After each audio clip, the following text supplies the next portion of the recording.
Good morning. Tauber Insurance Company. How can I help you? Good morning. I want to alter my insurance policy. Is that for your house, contents, or vehicle? My vehicle. Can you give me the number of the policy, please? Certainly, I have it here in front of me. It's ZQW 5009. And what make and model of car is it? It's a Mazda Marvel. And what's the CC rating? Sorry, what do you mean? How big is the engine? Is it 1,500 or 1,800 cc, for example? Oh, that. It's actually much bigger than that. It's 2,500 cc. Thank you. Now, I just have to ask you a few questions to verify your identity. What name is the policy under? Heathcote. Let me just bring that up on the computer. Yes. Can I just confirm your first name, please? Well, my first name is Lisa, but I'm known by my middle name, Marie. Right. I see both here, but Lisa is the one I want for ID purposes. And your date of birth, Lisa? I mean, Marie. The 22nd of August, 1955. Correct. Just one more question before we get started. Can you remember the password on this policy? Oh dear, I didn't know I had a password on it. Everyone has a password. Would you like to take a guess? Possibly it's my mother's name. And what would that be? Sophia. Sorry, guess again. All right. Oh, I remember now. It's my grandfather's name, Jack. Yes, followed by some numbers. 1897, right? Correct. Now we can get down to business. What exactly do you want to change? Well, a couple of things. Firstly, I think it's overvalued at the moment. Can we reduce the value by $5,000? You mean bring it down to $15,000? Yes, I'm sure it's lost quite a bit of value over the past year. Done. Now, what's the other thing? Well, I want to add the name of another driver to my insurance policy. Who is it? His name is Samuel Michaels. He doesn't have the same family name as you. No, he doesn't. Is that a problem? No, it shouldn't be, as long as he's over the age of 25. But we find it easier to get approval for family members. Oh, he is family. He's married to my daughter. He's my son-in-law. And he's 28, in fact. Good. And what would he be using the car for? Would it be business or social purposes? Not really. You see, I've injured my right arm and I'm having difficulty driving. It's not an automatic. I have to use the gear stick. And Sam, that is Samuel, offered to drive me to my appointments and so on. He's a good driver and I feel safe with him, but I'd like to know that the car is still insured with him behind the wheel. So that would be family reasons then? Yes, I think so. Will my premium go up? No, as long as you can provide us with a photocopy of his driver's license. A true copy. You know what I mean. You'll have to get someone from the Department of Transport to sign it, saying that he's seen the original document. I think we can manage that without any difficulty. Oh, and while he's at the department, he should ask them for a record of any driving offences, demerit points, that kind of thing. Only for the last 5 years, though. We're not interested in anything beyond that, but it's important that he has a clean record for the 5 previous years.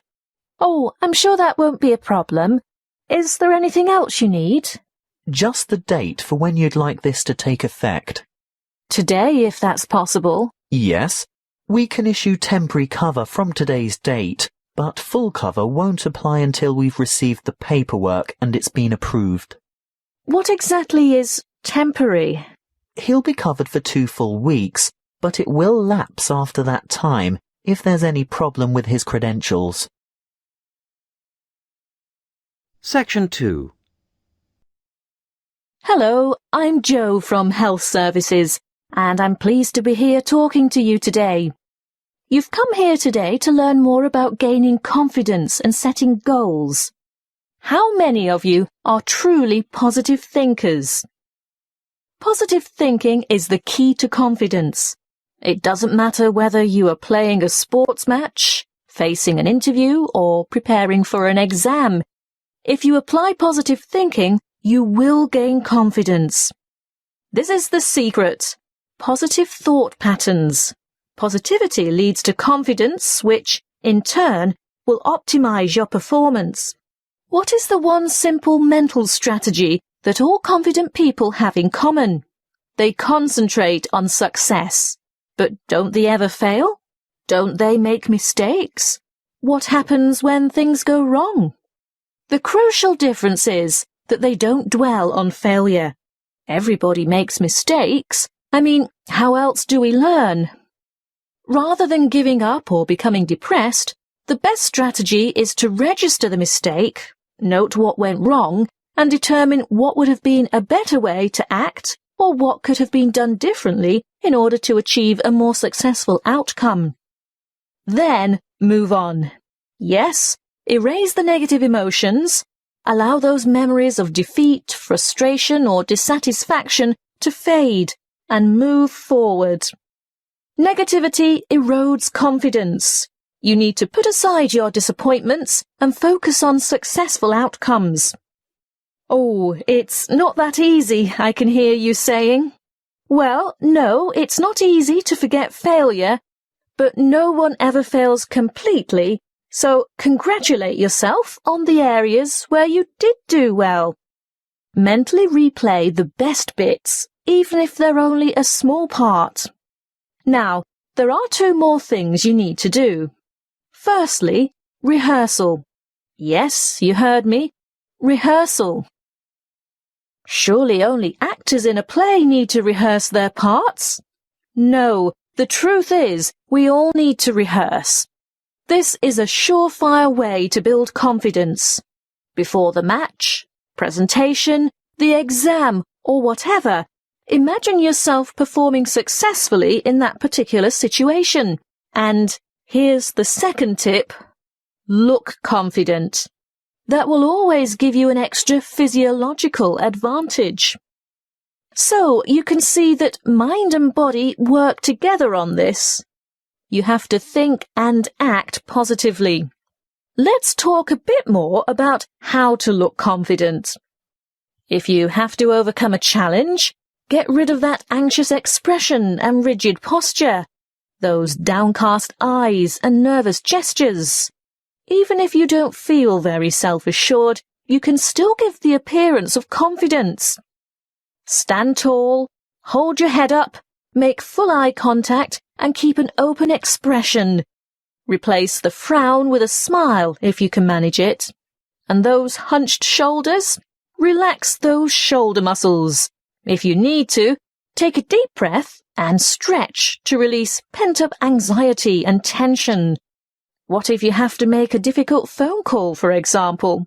Nobody can actually see you, so does it matter what you look like? Yes, it does. Practicing positive body language will help you cross the threshold into a confident mood.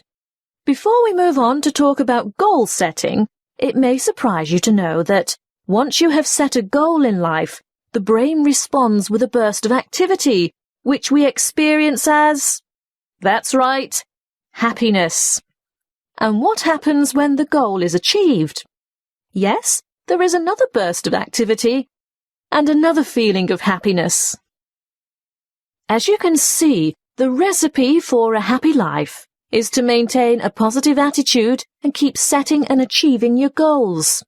So, whatever your goal, whatever it is that you're aiming for, a new job, losing weight, giving up smoking, graduation, you need an appropriate, and by appropriate I mean achievable goal.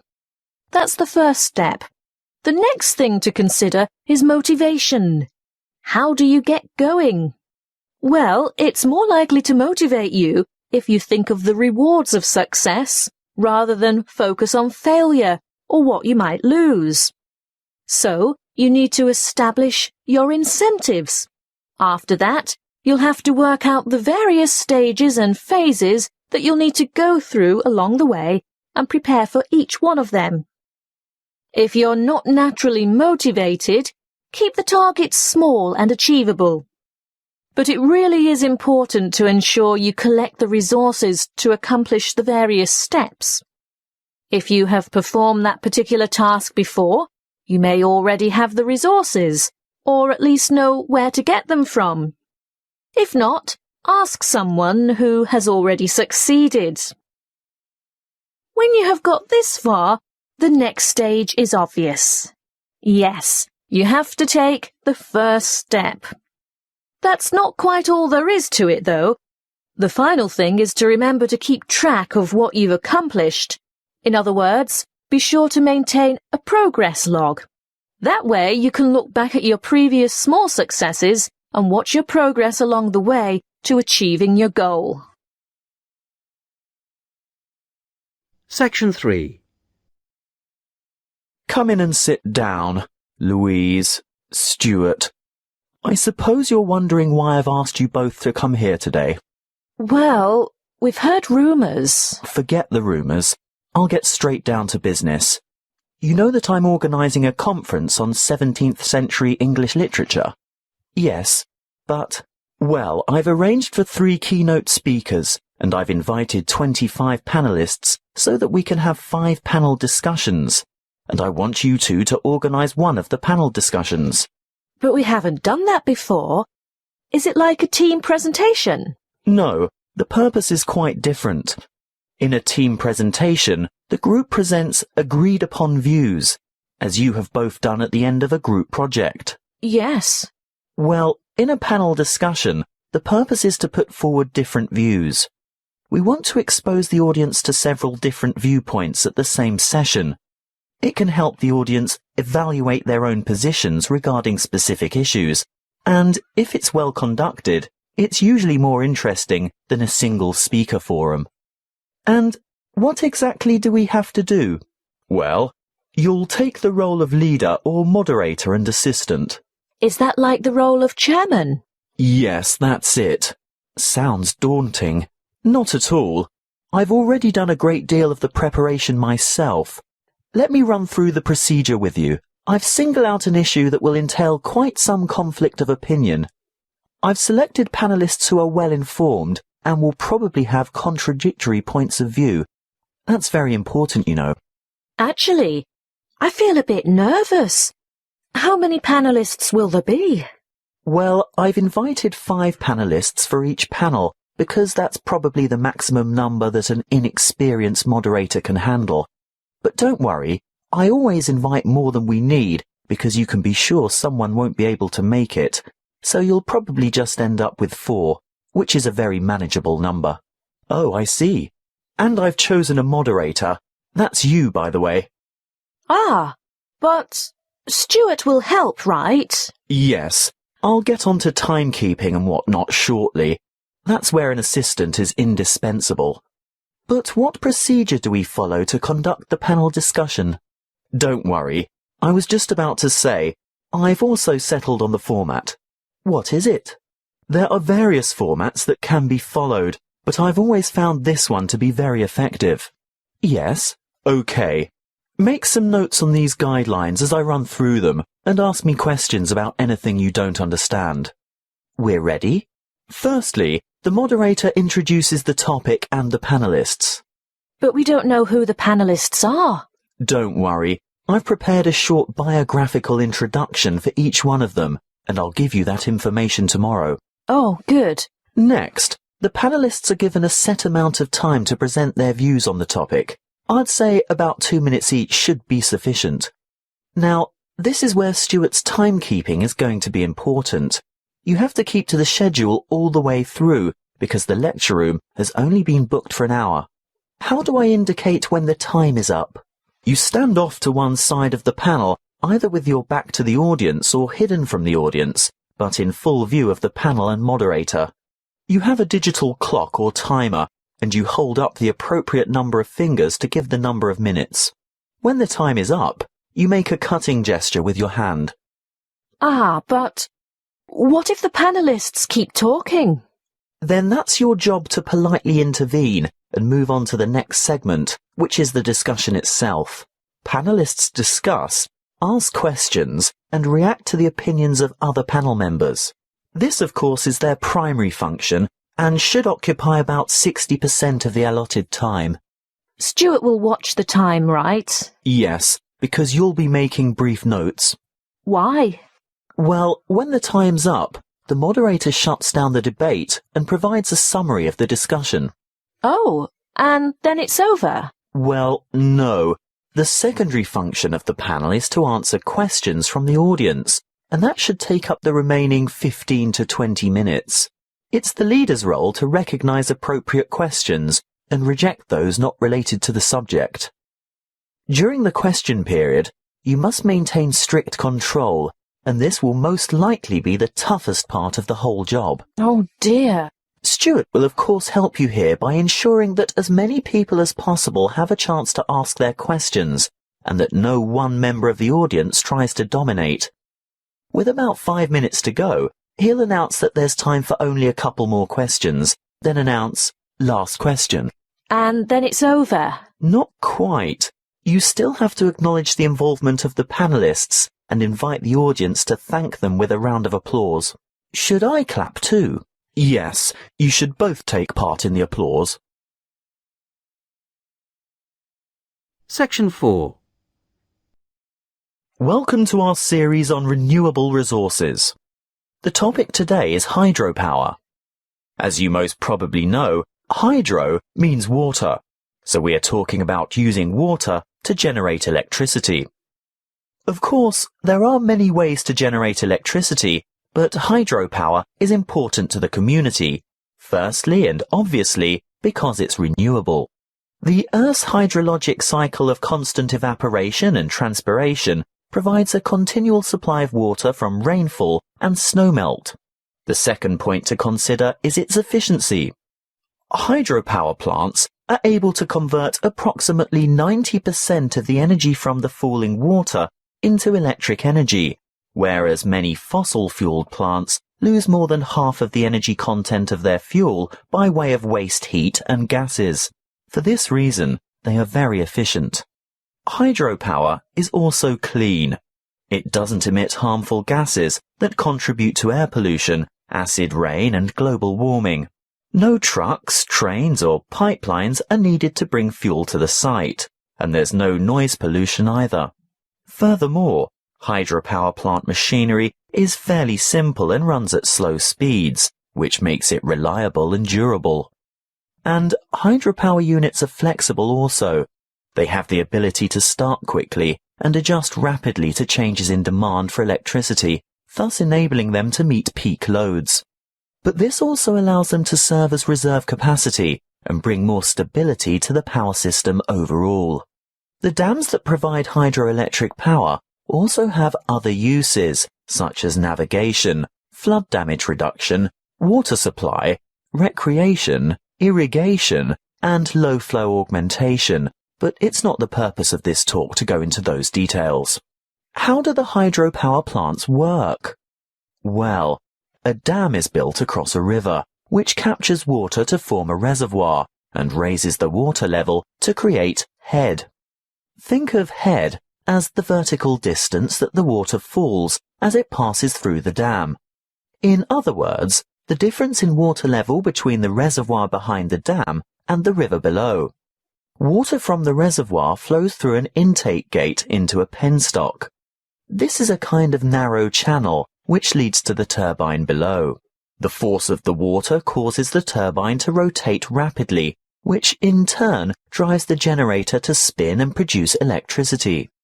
The electricity is carried the long distances from the powerhouse to substations on the outskirts of cities via power lines. Can you build a hydropower unit on any river? Well, no. Just having water in a river isn't enough. A good dam site must have enough stream flow as well as enough head. A fast-flowing river on the plains is probably not suitable because a dam couldn't be built high enough to provide the head needed for efficient production of electricity. On the other hand, dams in arid high country may have plenty of head but insufficient stream flow. The perfect spot for a hydropower plant is where the right combination of stream flow and head exists. What about the environment? Surely the construction of large dams has an environmental impact. Well, yes it does. Certainly dams and reservoirs are built to improve the lives of people living in towns, farming communities and cities.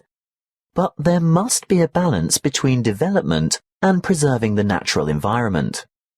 Needless to say, the natural river environment is changed, which leads to changes in river ecology and aquatic habitat. Sometimes, for example, dissolved oxygen levels below dams get so low in summer that there is a negative impact on aquatic life. These levels can be improved, however, by using special aerating turbines and/or injecting oxygen directly into the stream flow. In order to protect and improve the habitat for endangered and other species of birds, fish and water life, there needs to be a thorough review of operating plans to see if a better balance can be achieved. Hydropower plant design and operation must not only meet the needs of consumers for electricity, but work hand in hand with agencies whose concern is for the fish and wildlife, water quality and water supply.